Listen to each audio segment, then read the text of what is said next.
सदाशिवसमारम्भां शङ्कराचार्यमध्यमाम् अस्मदाचार्यपर्यन्तां वन्दे गुरुपरम्पराम्। ఓం 42వ పేజీ 31వ శ్లోకం. కోశేష్వయం తేషు తు తత్వదాకృతిః తేషు తు తత్తదాకృతిః విభాతి సంఘాత్ ఫటకోపలో యథా సంఘా స్ఫటికోపలో యథా అసంగరూపోయమజో యతో ద్వయః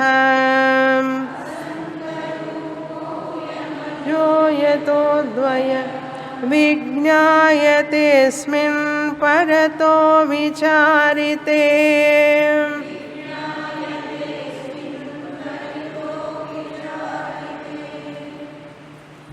శ్రీరాముల వారు లక్ష్మణుడికి ఆత్మబోధ చేసేటప్పుడు భాగత్యాగ లక్షణ అంటే ఏమిటి చెప్పారు.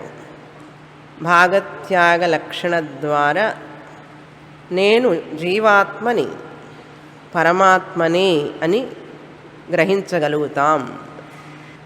ఏమిటి ఆ భాగత్యాగ లక్షణ అనేటువంటిది మనం చూసాం. ఒక పదానికి ముఖ్యార్థమని లక్ష్యార్థమని ఉంటాయి. ముఖ్యార్థం సరిపోనప్పుడు లక్ష్యార్థాన్ని తీసుకోవాలి అని తెలుసుకున్నాం.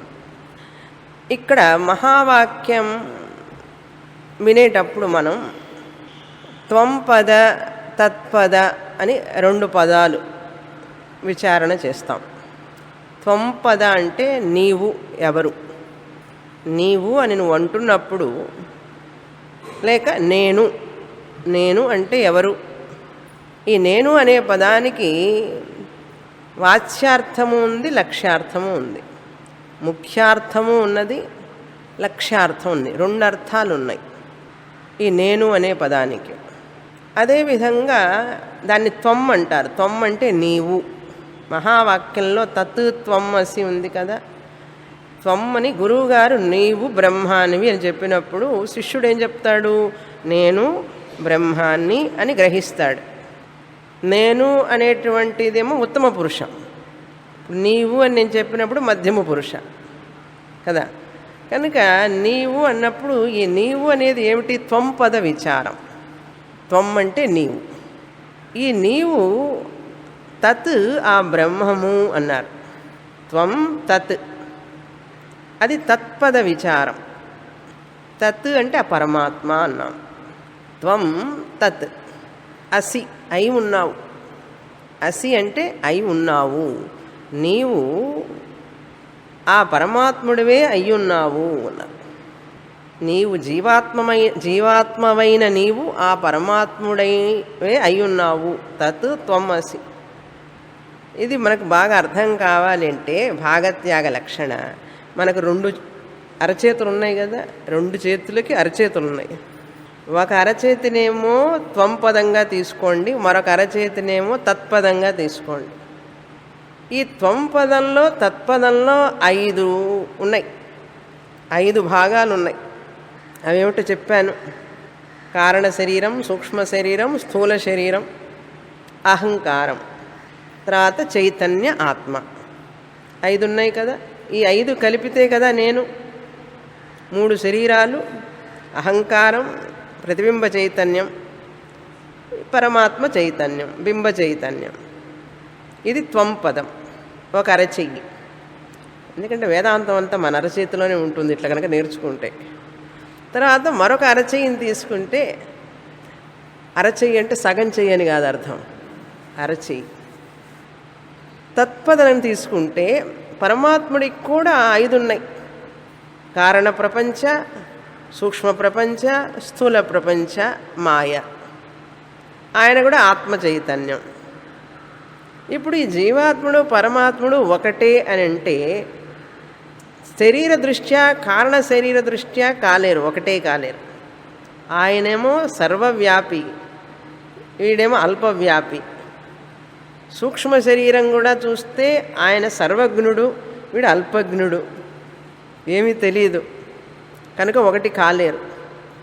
స్థూలంగా చూస్తే కూడా ఆయన విరాట్ పురుషుడు, వీడేమో ఒక పక్కన కూర్చొని ఉంటాడు కాస్త చోట్లో, కనుక ఇద్దరు ఒకటి కాలేరు. శరీర దృష్ట్యా చూస్తే జీవాత్ముడు పరమాత్ముడు ఒకటి కాలేరు. అహంకారం దృష్ట్యా చూసినా కూడా ఆయన సమష్టి ప్రతిబింబం, ఈయనేమో వ్యష్టి ప్రతిబింబం, ఈ శరీరానికి మాత్రమే, కనుక ఒకటి కాలేరు. మరి వీరిద్దరు ఒకటి కావాలంటే ఏం చేయాలి ఇప్పుడంటే ఒక్కటే మార్గం, ఆ ఆత్మస్వరూపం ఒక్కటే అన్నారు.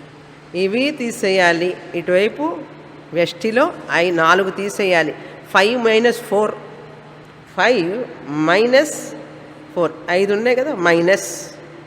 ఇటు సమష్టిలో కూడా ప్రపంచంలో కూడా 5 ఉన్నాయి కాబట్టి అందులో కూడా 5 - 4. ఆ 4 మైనస్ చేస్తే 1 1. ఏమిటి 1 1? ఆత్మ. బింబ చైతన్యం, బింబ చైతన్యంలో మార్పు లేదు, ఒక్కటే అన్నారు కదా. ఇది చెప్తే ఒక రకంగా అర్థమైనట్లుగా ఉంది. ఇంకా అర్థం కావాలంటే సూర్యుడు, ఒకే సూర్యుడు సముద్రంలోనూ ప్రతిబింబిస్తున్నాడు, మన ఇంట్లో బకెట్లో కూడా ప్రతిబింబిస్తున్నాడు. సముద్రంలో ప్రతిబింబించే సూర్యుడు, ఆ సముద్రం జలం మన ఇంట్లో జలం ఒకటవుతుందా? అదేమో విశాలంగా పెద్దగా ఉంది, మన ఇంట్లో బకెట 4 మగ్గుల నీళ్ళు ఇక్కడ ఒకటి కాలేవు. అందులో ఉన్న ప్రతిబింబం పెద్ద ప్రతిబింబం, మన బకెట్ నీళ్ళల్లో ఉన్న ప్రతిబింబం చిన్న ప్రతిబింబం, కనుక సూర్యుడు ఒక్కడే. అదేవిధంగా ఆత్మ అనేటువంటిది ఒక్కటే అని తెలుసుకోవాలి. ఆత్మ ఒక్కటే, సమష్టిలో ప్రతిబింబించే ఆత్మ, ఈ శరీరంలో ప్రతిబింబించే ఆత్మ ఒక్కటే. ప్రతిబింబాలు వేరు, ప్రతిబింబాలు వేరు, పెద్ద ప్రతిబింబం చిన్న ప్రతిబింబం, కానీ అసలైన సూర్యుడు ఒక్కడే. ఆత్మ కూడా అంతే. మన శరీరం బకెట్ లాంటిది, మాయ అనేటువంటిది సముద్రం లాంటిది, ఆత్మ చైతన్యం సూర్యుడు లాంటి వాడు. ఇప్పుడైనా అర్థమైందా? 2 అరచేతుల్లోనే ఉంది మనకు వేదాంతం, మన ఇంట్లో బకెట్ నీళ్ళల్లోనే ఉంది వేదాంతం అర్థం చేసుకుంటే. దీన్నే త్వంపద శోధనం తత్పద శోధనం అంటారు. నన్ను శోధించవాకురా అంటుంటారు, ఆ శోధనం కాదు. శోధనం అంటే ఏమిటి? మనకు అవసరం లేనివి తీసేయడమే శోధనం అన్నాడు. శుద్ధి చేయడం. శుద్ధి చేసేటప్పుడు ఏం చేస్తారు? మనకు అవసరం లేనివన్నీ తీసేస్తాం, అది శోధనం అంటే. ఇక్కడ కూడా తత్పద శోధనం త్వంపద శోధనం అంటే ఏమిటి? మనం అందులో ఈ 4 తీసేస్తాం. ఏవి ఉంటే ఈ జీవుడు పరమాత్మను ఒకటి కాలేరో, ఏవి నిజంగా అనుకుంటూ ఉంటే కాలేరో అవి నిజం కాదు అని తెలుసుకోవాలి. దీన్నే భాగ త్యాగ. 4 భాగాలను ఇక్కడ త్యాగం చేయాలి, 4 భాగాలను అక్కడ త్యాగం చేయాలి. త్యాగం చేయడం అంటే ఏమిటండి అన్నారు. ఏమీ లేదు, ఈ స్థూల శరీరం 60-70 కేజీల స్థూల శరీరం, ఈ మనస్సు, ఈ బుద్ధి, ఇవన్నీ కూడా సత్యం కాదని తెలుసుకోవడమే శోధనం. అవి నిజం కాదు, నిజమని అనుకుంటూ జీవితాంతం జన్మజన్మలు దిగులు పడుతూ ఉంటాం. ఎందుకు అంటుంది శాస్త్రం. లేదు నేను పడుతూనే ఉంటానంటాం మనం. సరే పడు, మనమే పడు అంటారు. కనుక దీన్నే భాగత్యాగ లక్షణ అన్నారు. ఒక భాగాన్ని, ఈ 4 భాగాలను త్యాగం చేసి ఈ 4 భాగాలను త్యాగం చేస్తే నేనెవరిని? ఇప్పుడు నేను ఆత్మని. అది నా నిజమైన రూపం. నిజంగా అది నా నిజమైన రూపం. ఈ 4 పట్టుకొని, ఈ తోకలను పట్టుకొని మనం నిజం అనుకుంటూ ఉన్నాం. ఏవైతే నిజం కాదో అది ఎలా కాకుండా పోతుందండి? నిజంగా తెలుస్తోంది కదా అన్నాడు. ఇది నిజంగా తెలుస్తున్నది కదా, కంటికి కనపడుతోంది కదా.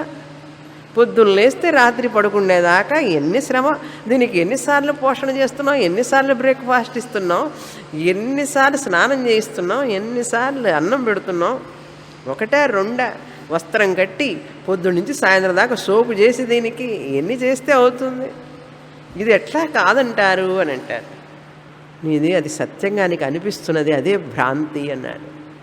ఇప్పుడు ఈ కుండ కనపడుతోంది కదా, కుండ ఉన్నది అండి అంటారా?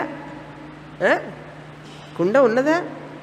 కనపడుతోంది కదండి కుండ, పాలు కూడా పోసుకోవచ్చు, నీళ్లు పోసుకోవచ్చు ఇందులో, ఇది ఉన్నది కదా అంటే కుండ లేదురా నాయన.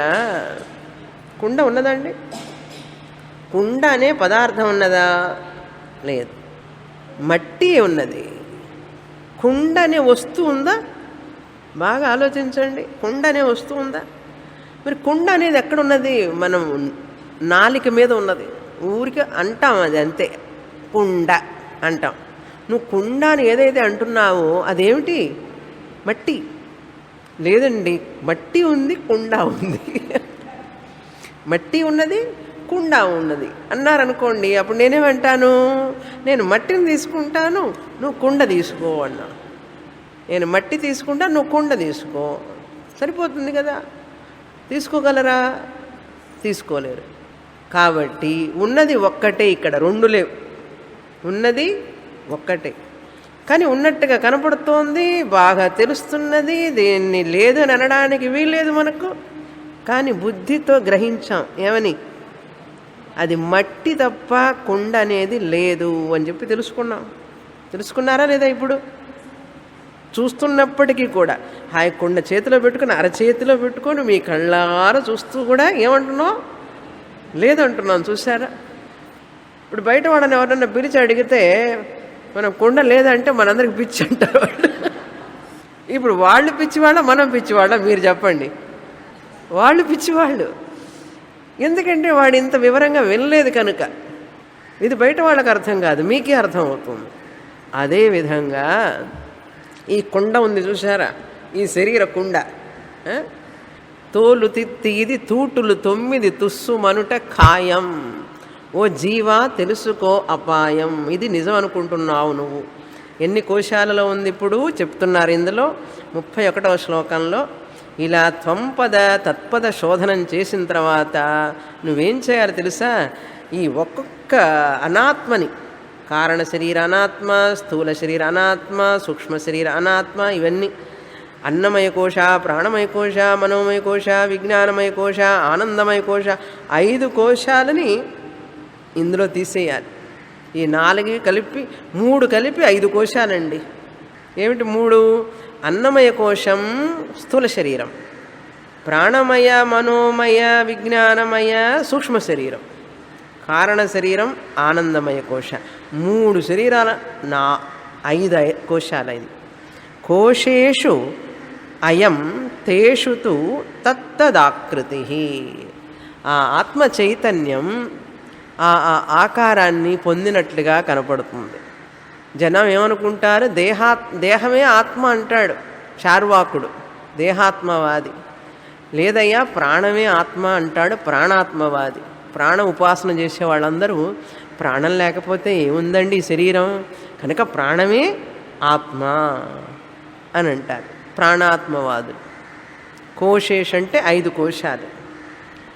అదేవిధంగా మనస్సే ఆత్మ అంటారు మీమాంసకులు. విజ్ఞానమే ఆత్మ అంటాడు విజ్ఞానవాది, క్షణిక విజ్ఞానవాది బౌద్ధులు.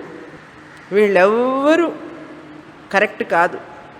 ఎందుకంటే శరీరం ఆత్మ ఎట్లా అవుతుంది? అది జడం, శరీరం ఆత్మ కాదు.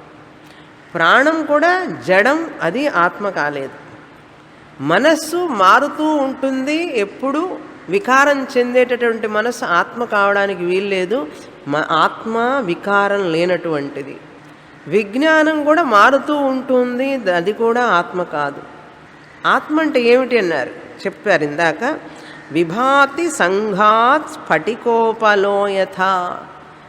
ఎట్లాగైతే ఉపలం అంటే మందార పువ్వు గనక స్ఫటికం పక్కన పెడితే స్ఫటికం ఎలా కనపడుతుంది? ఎర్రగా కనపడుతుంది. ఆ ఎరుపుదనం స్ఫటికానిదా? కాదు. కానీ ఆ తాత్కాలికంగా ఆ పుష్పం పక్కన ఉండడం వల్ల ఆ ఎర్రదనం ఆ స్ఫటికనిది అని అనుకుంటాం మనం.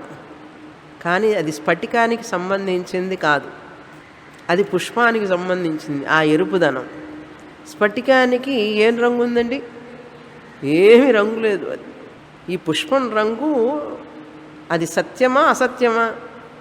అసత్యం. అదేవిధంగా ఈ నేను లావుగా ఉన్నాను అంటే ఎవరు లావుగా ఉంది? శరీరం, స్థూల శరీరం. పొట్టిగా ఉన్నాను, సన్నగా ఉన్నాను ఏం చెప్పాలి? నిజంగా ఈ శరీరం లావుగా ఉంది అని చెప్పాలి, ఈ శరీరం పొట్టిగా ఉందని కదా చెప్పాలి. కానీ మనం ఏం చెప్తున్నాం? నేను లావుగా ఉన్నాను, నేను పొట్టిగా ఉన్నానంటావేంటి? అదేవిధంగా మనస్సు కాస్త డిప్రెషన్గా వచ్చిందండి. మనస్సు డిప్రెషన్ వచ్చింది మనస్సుకు అంటాడు. నాకు డిప్రెషన్గా ఉందంటాడు.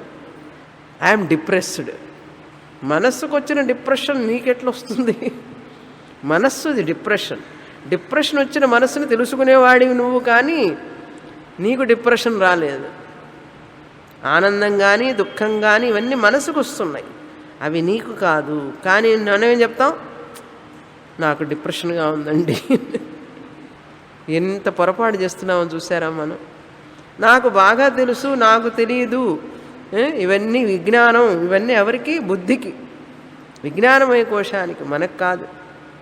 కానీ మనం చెప్పేవన్నీ మనకు ఆపోదించుకొని నిజం అనుకొని దిగులు పడుతున్నాం.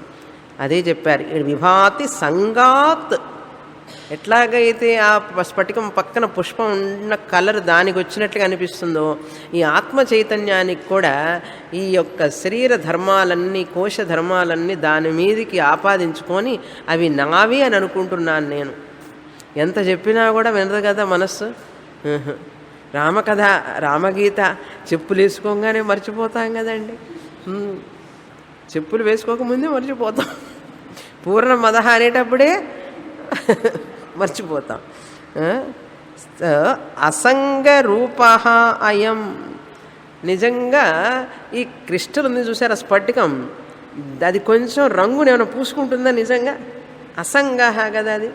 అదేవిధంగా ఈ ఆత్మ చైతన్యం అసంగ. ఈ యొక్క శరీర ధర్మాలు, మనోధర్మాలు, బుద్ధి ధర్మాలు దీన్ని అంటుకోవు. శరీరానికి ముసలితనం ఉంది, నేను ముసలివాడిని అయిపోతున్నానండి అంటాడు.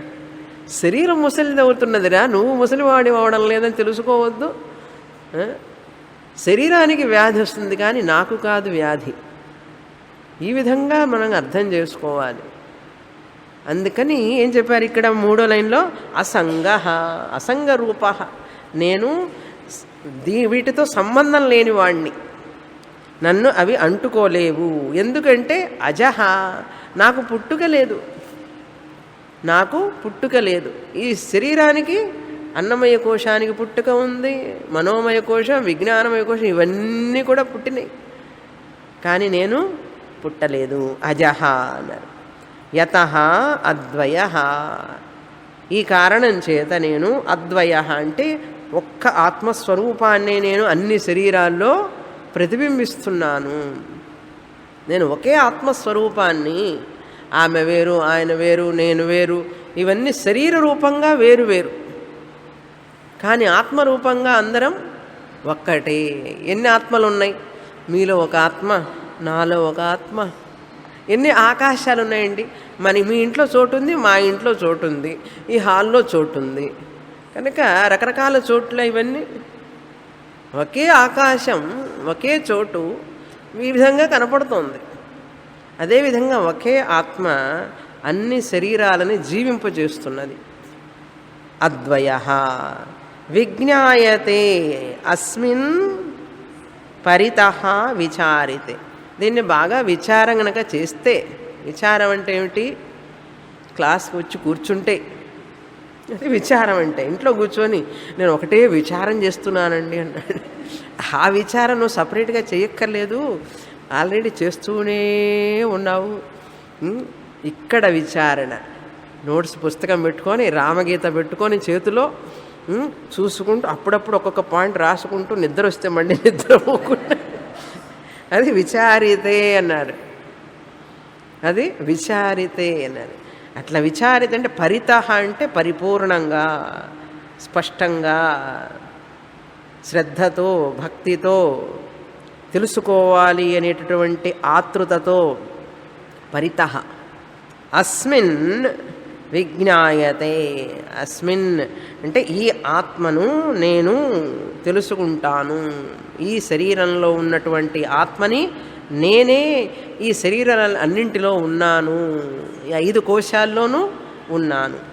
అందుకని రాముల వారు ఏం చెప్తున్నారు, త్వంపద శోధనం అంటే ఏమిటి నాయన, ఈ 4 తీసేయి అన్నాను, 3 వివేకాలు చేయాలి నువ్వు. విచారితే అంటే ఏమిటి, కోశ వివేక, ఇది కోశ వివేక. ఈ శ్లోకం 31వ శ్లోకంలో కోశ వివేక, అన్నమయ కోశ, మనోమయ కోశ, విజ్ఞానమయ కోశ, ఆనందమయ కోశ, ఈ కోశాలన్నీ కూడా నేను కాదు అని చెప్పారు. ఇది భాగం త్యాగం చేయడం. ఈ కోశాలన్నీ నేను కాకుండా ఈ కోశాలన్నీ తెలుసుకునేవాడిని నేను అని తెలుసుకున్నాం. అదేవిధంగా మరొక విచారణ ఏమిటంటే తర్వాత శ్లోకంలో 32వ శ్లోకంలో చెప్తున్నారు, అవస్థాత్రయ వివేక అన్నారు. అవస్థలు 3 ఉన్నాయి కదా మనకు, మెలకువ ఉండటం, నిద్రపోవడం, కలగనడం, 3 అవస్థలు. ఇప్పుడు మనం ఏ అవస్థలో ఉన్నాం, జాగ్రత్త అవస్థలో ఉన్నాం. ఎలాగైతే శరీరానికి ఒక ధర్మం అని నన్ను చూసారా, శరీరానికి ఒక్కొక్క ధర్మం ఉంటుంది. శరీర ధర్మం ఏమిటి, లావు, పొట్టి, సన్నం, ఇవన్నీ కూడా శరీర ధర్మాలు. ఆ ధర్మం నాది అనుకుంటే అది అధ్యాసం, అది అజ్ఞానం. అదేవిధంగా మరొక ధర్మం ఉంది శరీరానికి, మెలకుగా ఉండడం ఒక ధర్మం, కలగనడం ఒక ధర్మం, నిద్రపోవడం ఒక ధర్మం. ధర్మం అంటే ఏమిటి, గుణాలు, మెలకుతో ఉండే గుణం. తర్వాత నిద్రపోయేటప్పుడు కల వస్తుంది, కల వచ్చిందంటారు చూసారా, వచ్చింది అంటే ఏమిటి అర్థం, అది నా స్వరూపం కాదనే కదా. కల వచ్చింది, కల చెదిరింది అన్నాం. వచ్చింది, చెదిరింది, కల వచ్చింది, కల చెదిరింది. కల చెదరంగానే, నిద్ర చెదిరిపోగానే ఏమైంది, మెలకు వచ్చింది. మెలకువ వచ్చింది, నిద్రపోగానే మెలకువ పోయింది. వచ్చింది పోయింది, వచ్చేది పోయేది సత్యమా అండి? వచ్చేది పోయేది సత్యం కాదు. వచ్చిపోయేదాన్ని తెలుసుకునేవాడు సత్యం. అదే చెప్తున్నారు. ఇప్పుడు అవస్థాత్రయ వివేక 32వ శ్లోకం చదువుతాం, 44వ పేజీ. బుద్ధిస్త్రిధా వృత్తిరపీహ దృశ్యతే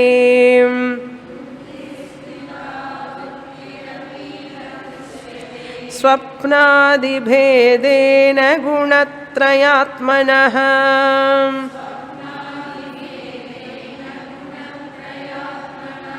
అన్యోన్యతోస్మిన్ వ్యభిచారతో మృషా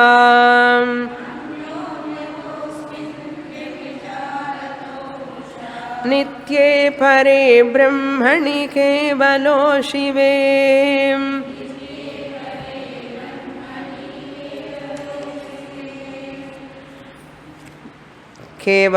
కేవలే శివే, కరెక్ట్, కేవలి. 3 వివేకాలు అంటే 3 విచారణలు చేయాలి. కోశ వివేకం అయిపోయింది. ఇప్పుడు పంచకోశ వివేకం. 5 కోశాలు ఉన్నాయి. ఎలాగైతే మనం డ్రెస్ చేసుకున్నప్పుడు పైన ఒక కోటు, తర్వాత చొక్కా, లోపల తర్వాత బనీన్ అట్లా వేసుకుంటారు కదా, ఆ డ్రెస్ వేసుకున్నట్టే. వరలు అంటారు చూసారా,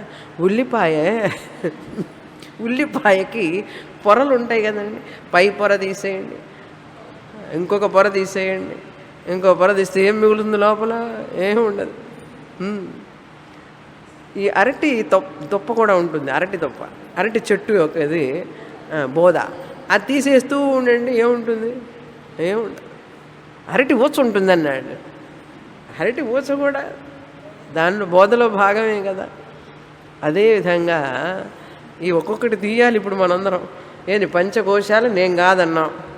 అట్లాగే అవస్థాత్రయ వివేకం ఇప్పుడు 32. 33లో శరీరత్రయ వివేకం. 3 శరీరాలు. ముందు ఇప్పుడు అవస్థలు చూద్దాం, ఏమిటి అవస్థలని మా అవస్థ. 4వ లైన్ చూడండి. నిత్యే పరే బ్రహ్మణి కేవలే శివే. నిత్యే అంటే నిత్యమైనటువంటి, సర్వదా సర్వకాలములందు ఉన్నటువంటి బ్రహ్మయందు. బ్రహ్మణి అంటే బ్రహ్మయందు. పరే అంటే పరమైనటువంటి, దేశకాలములకు అతీతమైనటువంటి పరే. కేవలే కేవలమైన శుద్ధ చైతన్యం. శివే అంటే మంగళమైనటువంటి, మంగళకరుడైనటువంటి. శివే అనేది మాండూక్యోపనిషత్తులో నుంచి 7వ మంత్రం. శాంతం శివం అద్వైతం, అది మాండూక్యోపనిషత్తు శివే. కేవలే అనేటువంటిది కైవల్యోపనిషత్తు నుంచి, కేవలస్య బాహవః కైవల్యం. అదేవిధంగా పరే బ్రహ్మణి తైత్రీయోపనిషత్, పరే బ్రహ్మణిని తైత్రీయోపనిషత్.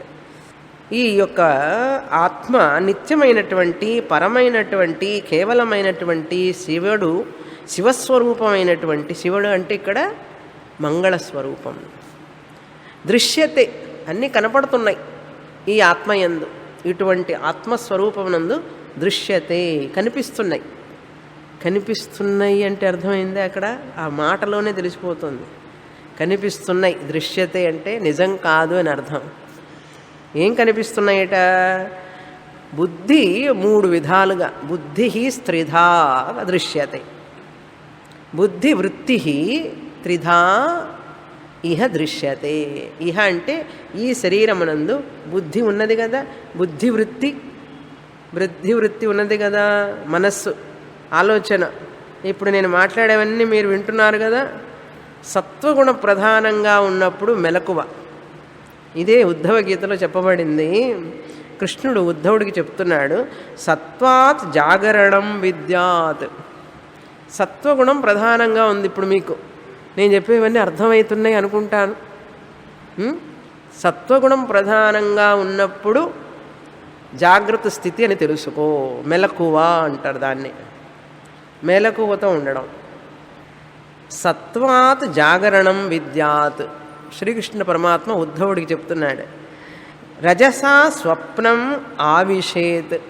మనం నిద్రపోయేటప్పుడు త్రివిధ అంటే 3 రకాలు. బుద్ధి 3 రకాలుగా పనిచేస్తోంది. ఇప్పుడు మీ బుద్ధి ఇప్పుడు సత్వగుణ ప్రధానంగా ఉంది. మెలకువతో ఉన్నారా? సత్వగుణ ప్రధానంగా ఉంది. పూర్ణ జాగ్రత్త. ఇది అంటే పూర్ణంగా, పరిపూర్ణంగా జాగ్రత్త అవస్థలో ఉంది. కల వచ్చినప్పుడు స్వప్నాది భేదేన గుణత్రయాత్మన. గుణత్రయం అంటే సత్వగుణం, రజోగుణం, తమోగుణం. ఈ రజోగుణం ఉన్నప్పుడు ప్రధానంగా రజసా స్వప్నమావిషేత్. ఆ రజోగుణం ప్రధానంగా ఉన్నప్పుడు మనకు కల వస్తుంది. అప్పుడు సత్వగుణం కొంచెం క్రిందికి దిగుతుందన్నమాట. సత్వగుణం తగ్గి రజోగుణం వచ్చినప్పుడు నిద్రపోతాం. నిద్ర రాగానే ఏం చేస్తాం? కల వస్తుంది.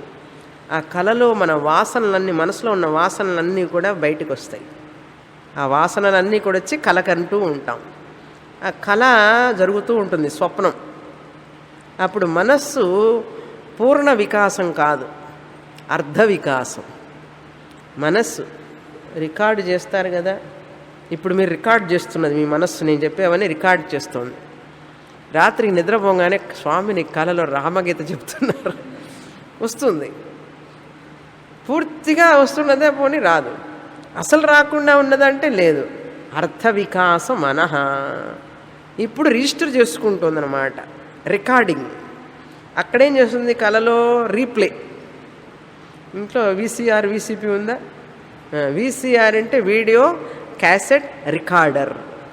వీసీపీ అంటే వీడియో క్యాసెట్ ప్లేయర్. ఇప్పుడు రికార్డర్. మీరు వీసీఆర్లో ఉన్నారు. ఇప్పుడు రాత్రికి కల వచ్చినప్పుడు వీసీపీ. ఇక్కడికి వద్దు, ఇక్కడ వీసీపీ వద్దు, ఇక్కడ వీసీఆర్ మాత్రమే. వీసీఆర్ అంటే సత్వగుణ ప్రధానం, వీసీపీ అంటే రజోగుణ ప్రధానం. తర్వాత తమోగుణ. ప్రస్వాప తమస జంతోహో ప్రస్వాపం తమసా జంతోహో. ఈ జంతువు ఉన్నాడు చూసారా, జంతువు అంటే జీవరాశి. ప్రతి జీవరాశి తమో గుణం జాస్తిగా ఉన్నప్పుడు, ఎక్కువగా ఉన్నప్పుడు ప్రస్వాపం నిద్రపోతాం. క్లాసులోనే అప్పుడప్పుడు మనకు తెలియకుండానే స్వామిని ఎంతో ప్రయత్నం చేశాను స్వామి నిద్రపోకుండా ఉండాలని, నా వల్ల కాలేదంటాడు. అంటే సత్వగుణం రజోగుణం రెండు కూడా పాపం అణిగిపోయి ఉన్నాయి. తమో గుణం పైకి వచ్చేసింది. పైకి వచ్చేటప్పటికి నిద్ర వచ్చేస్తుంది. అందుకని రాత్రిపూట మనం నిద్రపోయేటప్పుడు తమో గుణం ప్రధానంగా ఉంటుంది. ప్రస్వాపం తమసా తమసా జంతోహో. తర్వాత తురీయం త్రిషు సంతతం. ఈ తురీయ ఆత్మ ఉన్నది చూసారా, మాండుక్యోపనిషత్తులో మనం విన్న తురీయ ఆత్మ త్రిషు సంతతం. జాగ్రత్త అవస్థలో ఉంది, స్వప్నవస్థలో ఉన్నది, సుషుప్తి అవస్థలో కూడా ఉంది. ఈ మూడు గుణాలు ఒకటి మెలకువతో ఉన్నప్పుడు ఎక్కువగా ఉంటుంది, ఒకటి కలగనేటప్పుడు ఎక్కువగా ఉంటుంది, ఒకటి నిద్రపోయేటప్పుడు అధికంగా ఉంటుంది. సత్వగుణం మెలకువతో ఉన్నప్పుడు అధికంగా ఉంటుంది, రజోగుణం కలగనేటప్పుడు అధికంగా ఉంటుంది, తమో గుణం బాగా నిద్రపోయేటప్పుడు అధికంగా ఉంటుంది. ఈ మూడు గుణాలు మారుతూ ఉన్నాయి. మీరు మెలకువతో ఉన్నప్పుడు నిద్ర ఉన్నదా? నిద్ర ఉన్నప్పుడు మెలకు ఉన్నదా? మెలకు ఉన్నప్పుడు కల ఉన్నదా? కల ఉన్నప్పుడు నిద్ర ఉన్నదా? కల ఉన్నప్పుడు మెలకు ఉన్నదా? అది వ్యభిచరతాం అన్నారు. అంటే ఒకటుండి ఒకటి లేకపోవడం, దాన్ని వ్యభిచర స్వరూపం అంటారు. అన్యోన్యత అస్మిన్ వ్యభిచారత మృషా. వ్యభిచరత అంటే ఏంటి? Mutual non existence. అంటే ఒకటి ఉన్నప్పుడు ఇంకొకటి ఉండదు. రెండు ఉన్నాయనుకోండి క్లాసు చెప్పేటప్పుడు, మెలకువ ఉంది స్వామిని, నిద్ర కూడా ఉన్నదండి అన్నాడు. ఉండలేవు, ఏదో ఒకటే ఉంటుంది. మెలకు ఉంటే నిద్ర ఉండదు, నిద్ర ఉంటే మెలకు ఉండదు. కల ఉంటే మెలకు ఉండదు, మెలకు ఉంటే నిద్ర ఉండదు, నిద్ర ఉంటే కల ఉండదు. అంతే కదా? ఏమిటి అనుమానమా? దాన్నే వ్యభిచరత అన్నారు. అంటే ఏమిటి? ఒకటి ఉన్నప్పుడు మరొకటి ఉండదు, వ్యభిచరత. కనుక మృషా, ఇది సత్యం కాదు, ఇది సత్యం కాదు. ఏది సత్యం? పరబ్రహ్మణి నిత్యే పరబ్రహ్మణి కేవలే శివే దృశ్యతే. ఇవన్నీ నా యందు కనిపిస్తున్నాయి. బుద్ధి యొక్క పరిణామాలు ఇవన్నీ. బుద్ధిలో ఉన్నటువంటి సత్వరజస్తమో గుణాల యొక్క మార్పు ఇవన్నీ కూడా కనపడుతున్నాయి బ్రహ్మయందు అన్నారు. బ్రహ్మనైన నాయందు, ఆత్మ చైతన్యమైన నాయందు ఆ బుద్ధి యొక్క పరిణామాలన్నీ కనిపిస్తూ ఉన్నాయి. ఎవరికండి తెలుస్తున్నది? నేను జాగ్రత్త అవస్థలో ఉన్నాను స్వామిని, ఇప్పుడు మెలుకుతో ఉన్నాను, రాత్రి నేను నిద్రపోతే కల వచ్చింది, నాకు కలలో ఇవన్నీ చూశాను, నిద్రపోయినాను, తర్వాత చాలా బాగా గాఢ నిద్రపోయినాను. ఇవన్నీ ఎవరికండి తెలిసేది? అదే ఇక్కడ నిత్యే పరే బ్రహ్మణి శివే కేవలే దృశ్యతే. దృశ్యతేవా లేదా? ఇప్పుడు మనకన్నీ కనపడినాయా లేదా? అవి ఇప్పుడు మీరు మెలకుతో ఉన్నట్లు మీకు తెలుసా లేదా? జాగ్రత్త దృశ్యతే. నిన్న రాత్రి కల వచ్చింది, చూసారా లేదా? తెలిసిందా లేదా? ఎవరండి తెలుసుకున్నది? అంటే కలలో ఉన్నవాడు మెలకులో ఉన్నవాడు ఒకడా కాదా? మెలకుతో ఉన్నది నేనే. మీరు మెలకుతో ఉండకపోతే మీకు రామకథ ఎట్లా, గీత ఎట్లా వస్తుంది కలలో? మెలకువతో ఉన్న మీకే, రామగీత విన్న మీకే రామగీత కలలో వచ్చిందనుకోండి, అప్పుడు మెలకువతో ఉన్నవాడు రామగీత విన్నవాడు ఒక్కడే. నిద్ర నవ్వున్నప్పుడు కలలో రామగీత కల వచ్చింది, రామగీత కాకపోతే మరొకటి వచ్చింది, అది అనుభవించిన వాడు వేరు వేరా? ఒకటి. మరి నిద్రపోయేవాడు ఎవడు? నిద్రపోయినాను బాగా అని తెలుసుకున్నవాడు కూడా నేనే. పోయిన వారం స్వామినికి ఒంట్లో బాగలేదు అని తెలుసుకున్నవాళ్ళు మీరే. ఈ వారం వచ్చిన వాళ్ళు మీరే. ఇప్పుడు ఆ తెలుసుకున్నవాడు ఎవరు? చూసారా? అదే ఆత్మ. దాంట్లో మార్పు ఉన్నదా? కానీ మెలకు ఉన్నప్పుడు కల లేదు, కల ఉన్నప్పుడు నిద్ర లేదు, నిద్ర ఉన్నప్పుడు మెలకువ లేదు. కానీ మూడింటిని తెలుసుకున్నవాడు నిత్యంగా ఉన్నాడా లేదా? కనుక ఆ మూడు అవస్థలు మృషా అన్నాడు. అవి సత్యం కాదు. శరీరం మెలకువతో జాగ్రత్తతో సత్వగుణ ప్రధానంగా ఉన్నదని చెప్పడానికి బదులు మనం ఏం చేస్తాం? ఏమండి నేను మెలకువతో ఉన్నానండి అంటాడు. నువ్వు మెలకువతో లేవు, నువ్వు పరబ్రహ్మానివి, నిత్య స్వరూపానివి, శివుడివైనటువంటి కేవల స్వరూపుడివి. ఈ శరీరంలో సత్వగుణం ప్రధానంగా ఉన్నప్పుడు జాగ్రత్త అవస్థని తెలుసుకుంటున్నవాడివి నువ్వు. కానీ మనం ఏం చెప్తాం? ఇవన్నీ ఎవరు చెప్తారండి? ఎవరిని అడిగితే నేను పరబ్రహ్మ స్వరూపాన్ని, నిత్య స్వరూపాన్ని, శివస్వరూపాన్ని, కేవల స్వరూపాన్ని, ఇప్పుడు జాగ్రత్త అవస్థలో ఉన్నాను, ఇప్పుడు అన్నీ తెలుసుకుంటున్నాననే చెప్తాం. అండి నేను మెలుకుతో ఉన్నానంటాడు, టక్కున నేస్తాం. నేను కలగంటున్నానంటాడు. నువ్వు కలగనడంలా, రజోగుణంతో ఉన్న బుద్ధి, అర్ధ వికాసం మనస్సు, ఇది పూర్ణ వికాసం. ఇప్పుడు క్లాసులో పూర్ణ వికాసం అయితే పూర్తిగా అర్థమవుతుంది, అర్ధ వికాసం అయితే అర్థం కాదు. పూర్ణ అవికాసం, నిద్రలో నో వికాసం ఎటాల్. అందుకనే యాక్టివ్ మైండ్, నిద్రలో ప్యాసివ్ మైండ్, కళలో నాట్ యాక్టివ్ నాట్ ప్యాసివ్, సగం అర్ధ వికాసం మనః. ఇప్పుడు పూర్ణ వికాసం మనః. నిద్రలో మనో వికాసమే ఉండదు. ఏమీ తెలియదని చెప్తాం కదా, ఏమీ తెలియదని తెలుసుకునేవాడు తురీయాత్మ. తురీయం సంతతం, త్రిషు సంతతం. త్రిషు అంటే ఏమిటి? జాగ్రత్త అవస్థాయాం, స్వప్నావస్థాయాం, సుషుప్తి అవస్థాయాం సంతతం ఉంటుంది అన్నారు ఉద్ధవగీతలో. అదే ఇక్కడ చెప్తున్నారు. అన్యోన్యత అస్మిన్ వ్యభిచరత అంటే, అన్యోన్యత అంటే జాగ్రత్త అవస్థ, స్వప్నావస్థ, సుషుప్తి అవస్థ, ఒకదానికి ఒకదానికి విరుద్ధం. నువ్వుంటే నేను రాను, నేనుంటే నువ్వు రావాకు. అంతే. నువ్వుంటే నేను రాను. నిద్ర ఉన్నదనుకోండి, మెలకు ఉండదు. మెలకు ఉన్నప్పుడు నిద్ర రాదు. ఒకడున్నప్పుడు ఒకడు ఉండరు. అది అక్కడ విషయం. చూడండి శ్లోకం మొత్తం. బుద్ధి స్త్రిధా వృత్తి అపి ఇహ దృశ్యతే. ఈ శరీరంలో దృశ్యతే అంటే కనపడుతోంది. ఒక రోజా 2 రోజులా అండి? పుట్టినప్పటి నుంచి ఊంబుటు టూంబ్ 3 అవస్థలు ఉన్నాయి. ఈ 3 అవస్థలు తెలుసుకునేవాడిని తురీయ ఆత్మని నేను. ఈ 3 అవస్థలు నావి కాదు. చూసారా, బాగా త్యాగం చేశామా? ఇప్పుడు చేశామా లేదా?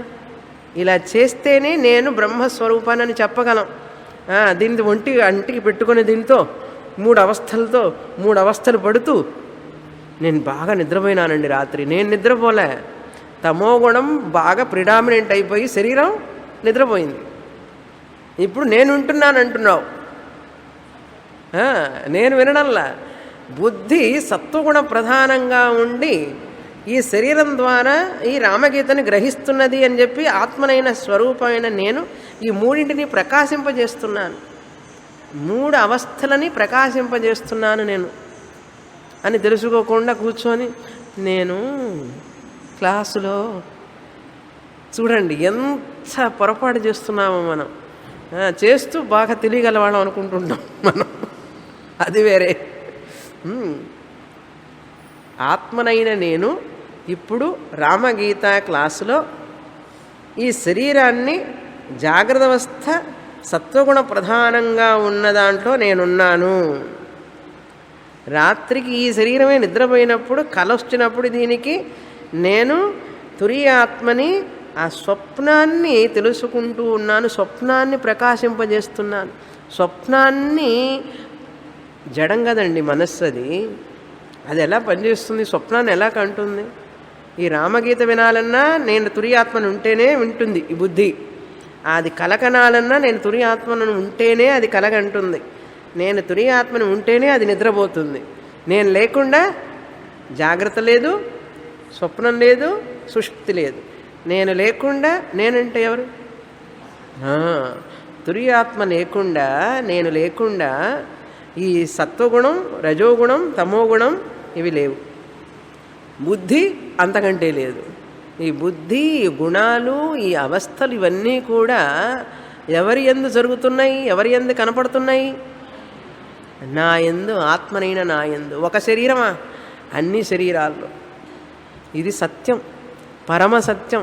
ఈ సత్యాన్ని తెలుసుకోకపోతే మహతి వినష్టి అన్నారు. మహానష్టం. ఈ సత్యాన్ని తెలుసుకోకపోతే మహానష్టం. స్వామిని ఏమిటి ఆ మహానష్టం అన్నాడు. ఏమీ లేదు, పోయినసారి కథ చెప్పాను కదా, ముందు నుయ్యి వెనక గొయ్యి, పైన పులి కింద మొసలి, వ్యాధి జర మరణం పట్టి మన వెంబడి పడతాయి. ఇప్పుడేం చేయాలి మనం? వ్యాధి జర ఇవన్నీ పులి మొసళ్ళన్నీ మనం చుట్టూ ఉంటే ఇవన్నీ శరీరానికి, నాకు కాదు, నా యందు ఇవన్నీ వస్తున్నాయి పోతున్నాయి. అందుకనే ఈ మూడిటి యందు వ్యభిచరించకుండా మారకుండా ఉన్నది తురి ఆత్మనైన నేను. మూడింటిని తెలుసుకుంటున్నాను, మారకుండా ఉన్నాను. అది సత్యం. మారేటువంటిది సత్యం కాదు, మారనటువంటిది సత్యం. ఇది ఇప్పుడు ఏమైంది? అవస్థాత్రయం వివేకం అయిందా? ఇప్పుడు శరీరత్రయ వివేకానికి రావాలి. ఇలా చదివి ఆ 4 ఉన్నాయి చూసారా, వీటిని భాగాన్ని త్యాగం చేయాలి. అర్థం చేసుకొని త్యాగం చేయాలి. ఇలా అర్థం చేసుకొని వాటిని వదిలిపెట్టాలి. లేకపోతే ఏమండి నేనెట్లా ఆత్మనవుతాను అని అంటాం మనం. ఇంత విని, రామాయణం అంతా విని, ఎందుకనో తెలుసా? తాదాత్మ్యం, శరీరం మీద అభిమానం, నేను నాది అనే అభిమానం. ఆ అభిమానమే ఇంతవరకు మనల్ని తీసుకెళ్తుంది. అదే చెప్తున్నారు తర్వాత శ్లోకంలో చూడండి 33. ఇప్పుడు శరీరత్రయ వివేకం. ఇప్పుడు 2 వివేకాలు అయినాయి. పంచకోశ వివేకం అయిపోయింది 31వ శ్లోకంలో. 32లో అవస్థాత్రయ వివేకం. ఎన్ని అవస్థలు? 3. ఏమిటవి? జాగ్రత్త అవస్థ, స్వప్నావస్థ, సుషుప్తి అవస్థ. అవస్థాత్రయ వివేక. ఇవన్నీ తత్వబోధలో చెప్పాం. తత్వబోధ ఉందా ఒకటేదో పుస్తకం గుర్తుందా? అది దేహేంద్రియ ప్రాణమనశ్చిదాత్మనాం ప్రాణమనశ్చిదాత్మ సంఘాదజస్రం పరివర్తతే ధియః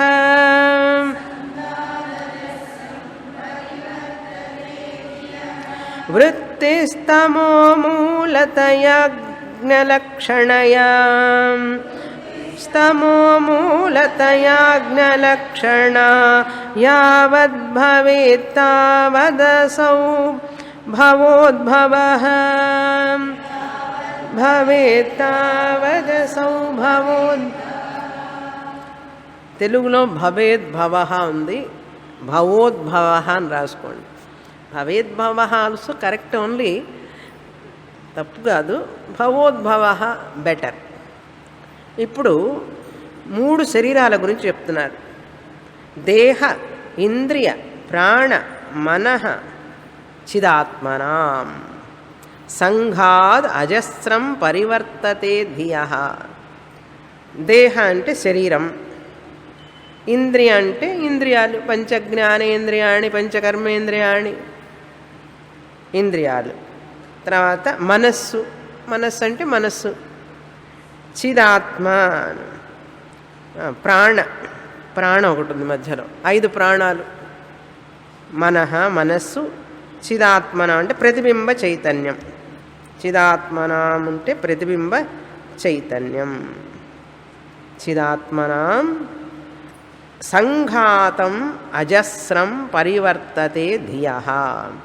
ధియః వృత్తి. ఆ 3వ లైన్లో ఉన్నటువంటి వృత్తిని కూడా ఆ ధియః వృత్తితో కలుపుకోవాలి. ధియః వృత్తి. వృత్తి అంటే ఇక్కడ అహంకారం అని పేరు. ధియః వృత్తి అంటే అహంకార. నేను అహంకారము. నేను అన్నప్పుడు ఈ అహంకారాన్ని తీసుకుంటాం మనం. ఈ ధర్మాలన్నీ కూడా దేహ ఇంద్రియ ప్రాణ మనశ్చిదాత్మానం సంఘాత అంటే కలయిక. సంఘాత, సంఘాత్ మీన్స్ వాటి యొక్క కలయిక వలన. అజస్రం ఎల్లవేళలా, ఎప్పుడు, సదా. ధియః వృత్తి. ధియః వృత్తి అంటే ఈ బుద్ధిలో ఉన్నటువంటి వృత్తి అంటే ఆలోచనలు పరివర్తతే, మారుతూ ఉంటాయి. ఈ మనస్సు, బుద్ధి, ఇంద్రియాలు, ప్రాణ ఇవన్నీ కూడా ఈ మనస్సు బుద్ధిలో మారుతూ ఉంటాయి, మార్పు చెందుతూ ఉంటుంది. ఏం మార్పు చెందుతుంది? ఈ యొక్క శరీరానికి సంబంధించిన ధర్మాలు ఉన్నాయి. ధర్మ అధ్యాస, ధర్మీ అధ్యాస రెండు. ముందు శరీరానికి తీసుకుందాం. దేహ అంటే ఈ యొక్క స్థూల శరీరం ఉంది కదా, ఈ స్థూల శరీరానికి హైట్, వెయిట్ ఇవన్నీ ఉన్నాయి కదా, దీన్ని ధర్మి అంటారు. దీనికి గుణాలు ఉన్నాయి. ఏమేమి గుణాలు ఉన్నాయి? పొట్టిగా ఉండడం, లావుగా ఉండడం, సన్నగా ఉండడం, తెల్లగా ఉండడం, నల్లగా ఉండడం. ఈ శరీరానికి కొన్ని గుణాలు ఉన్నాయి. ఆ ధర్మాలు ఫస్ట్ శరీరాన్ని నేను అనుకోవడం ధర్మాధ్యాస, ధర్మి అధ్యాస. ఈ శరీరాన్ని నేనే అనుకోవడమే ధర్మ అధ్యాస. ఆ శరీరానికి ఉన్న ధర్మాలన్నీ కూడా నావే అనుకుంటే ఈ శరీరానికి ముసలితనం ఉందా లేదా? నేను ముసలివాడిని అవుతున్నాను అంటాడు. అది ఎవరి ధర్మం? స్థూల శరీర ధర్మం, దేహధర్మం. ఆ ధర్మాన్ని కూడా తనకే తీసుకున్నాడు. ఇందాక దేహం నేను అనుకోవడం వల్ల ఆ శరీరానికి ఉన్నటువంటి వ్యాధి, నాకు పంటి నొప్పి వచ్చింది, నాకు తలనొప్పి వచ్చింది, ఆ శరీర ధర్మాలని కూడా నావిగా తీసుకుంటాను. ముసలితనం శరీర ధర్మం, వ్యాధి శరీర ధర్మం, మరణం ఈ శరీరం నేను మరణిస్తాను అంటాడు. మరి నేను మరణిస్తానంటావేమిటి? శరీరం మరణిస్తుందని కదరా చెప్పాలి అంటే, నేను శరీరాన్నే కదా. ఎవరన్నా అంటున్నాడా నా శరీరం మరణిస్తుంది అన్నాడు. నేను చచ్చిపోతున్నాను అందరిని పిలవండి అంటాడు. పాపం ఆయన శాంతిగా పోవడానికి అందరూ ప్రార్థన చేయండి అంటాడు. ఆ శరీరానికి మరణ ధర్మం శరీర ధర్మం. శరీరాన్ని నేను అనుకోవడం వల్ల ఆ మరణ ధర్మాన్ని, శరీరానికి సంబంధించిన మరణ ధర్మాన్ని కూడా నాదిగా తీసుకొని నేనేం చెప్తున్నాను? నేను మరణిస్తున్నాను, నేను మరణిస్తాను అంటాడు. నేను వ్యాధితో బాధపడుతున్నాను, నాకు ముసలితనం వచ్చింది, నేను ముసలివాణ్ణి, నేను యువకుణ్ణి, నేను పిల్లవాణ్ణి, నేను నవవయస్కుణ్ణి అంటాడు. ఇవన్నీ ఎవరి ధర్మాలండి చెప్పండి మీరు? కౌమారం యవ్వనం జరా తథా దేహాంతర ప్రాప్తి ధీరస్తత్ర న ముహ్యతే అజోహ్యోయం అవ్యయాత్మ భూతానాం ఈశ్వరోపి సన్ అచ్ఛేద్యోయం అదాహ్యోయం. ఈ శరీరానికి ఏమైనా సరే నాకు ఏమీ కాదు, నేను ఈ శరీరాన్ని కాదు.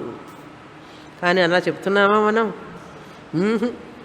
నేను ముసలివాడినైనా అని అంటాడు, నాకు వ్యాధి వచ్చిందంటాడు, నేను మరణిస్తాను, ఎక్కడ మరణిస్తానో, ఎప్పుడు పోతానో, ఎట్లా పోతానో తెలీదు, పిల్లవాడేమో అమెరికాలో ఉన్నాడు, ఎప్పుడు వస్తాడో తెలీదు, లేకపోతే ఇంత దూరంలో ఉన్నాడు, అంత దూరంలో ఉన్నాడు అంటాడు.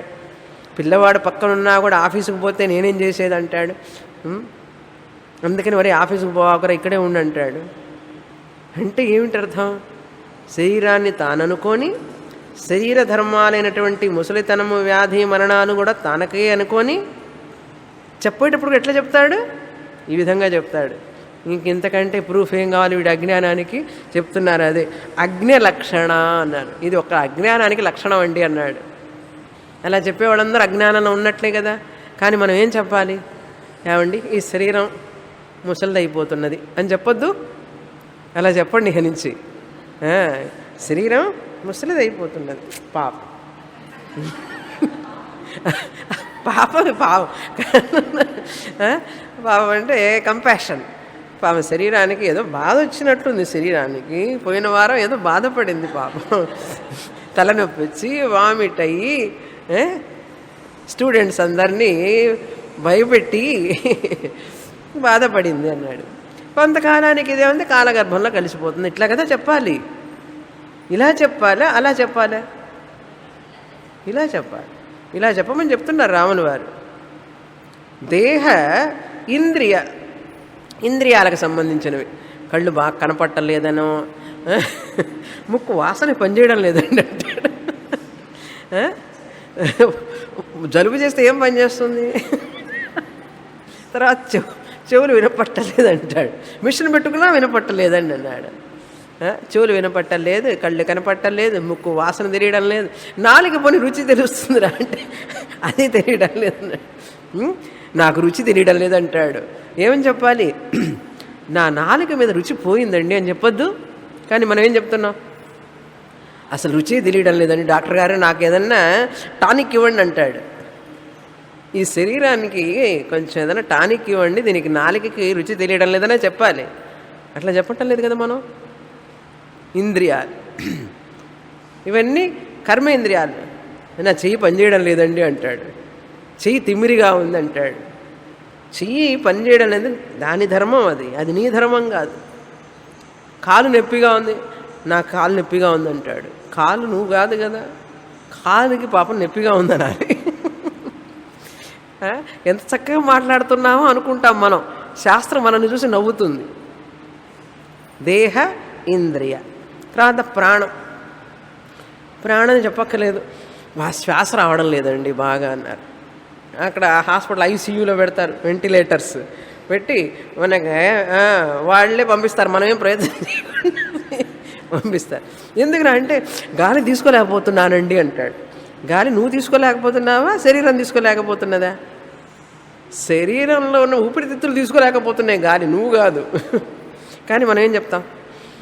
ఊపిరి ఆడటం లేదండి అంటాడు. ఊపిరి ఎవరికి ఆడటం లేదురా? ఊపిరి అంటే శరీరానికి, శ్వాసకోశానికి ఊపిరి తీసుకునే శక్తి లేకుండా పోయింది.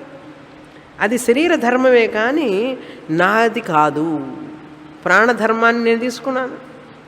మరి నా ప్రాణం తీయవాగురా అంటాడు. నువ్వు ప్రాణానికి కాదు కదా, ప్రాణం తీయడం ఏమిటి? నా ప్రాణం తీయవాకురా అంటాడు. నా ప్రాణం అంటావేమిటి?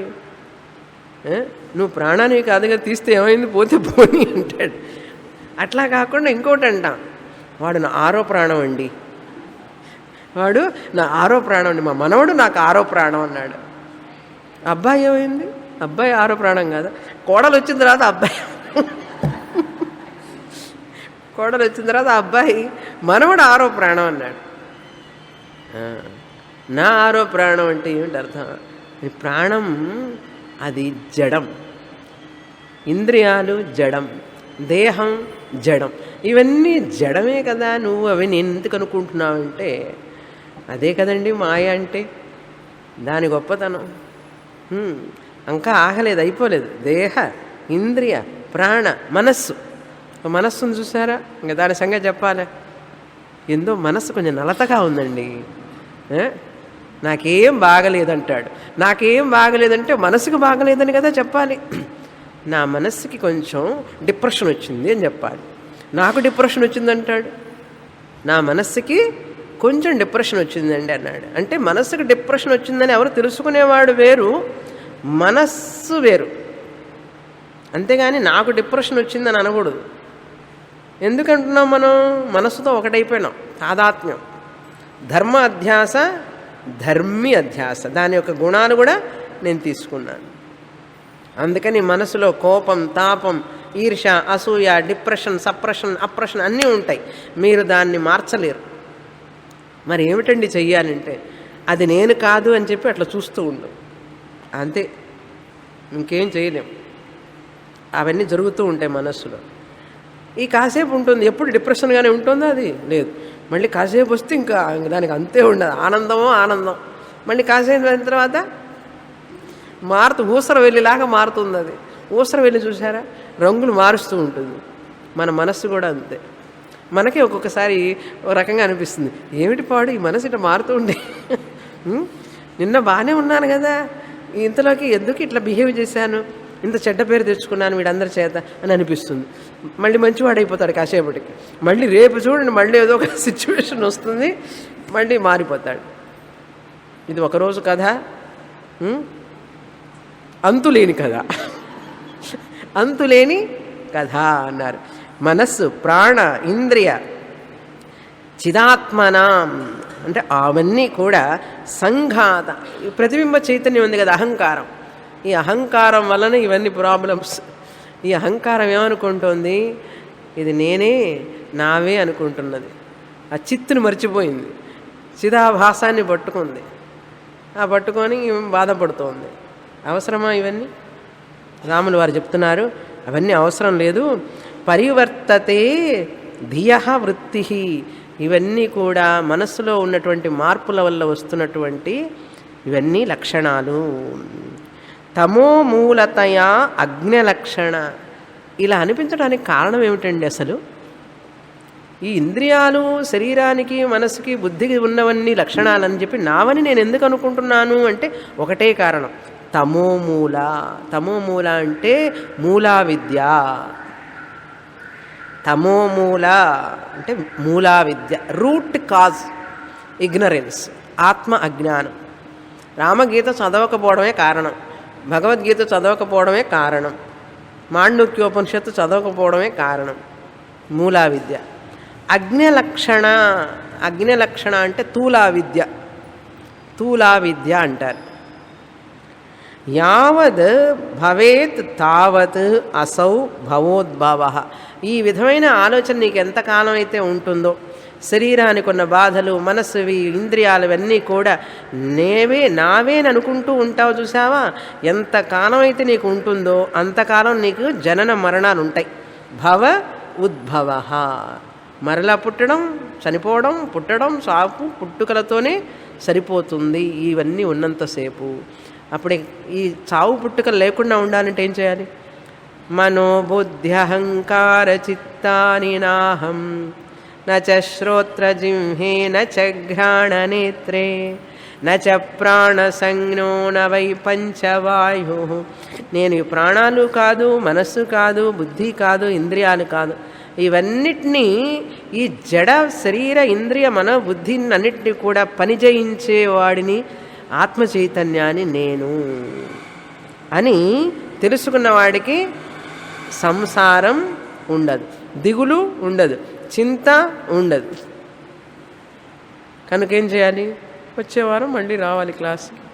పూర్ణమద పూర్ణమిదం పూర్ణాత్ పూర్ణముదచ్యతే పూర్ణస్య పూర్ణమాదాయ పూర్ణమేవావశిష్యతే.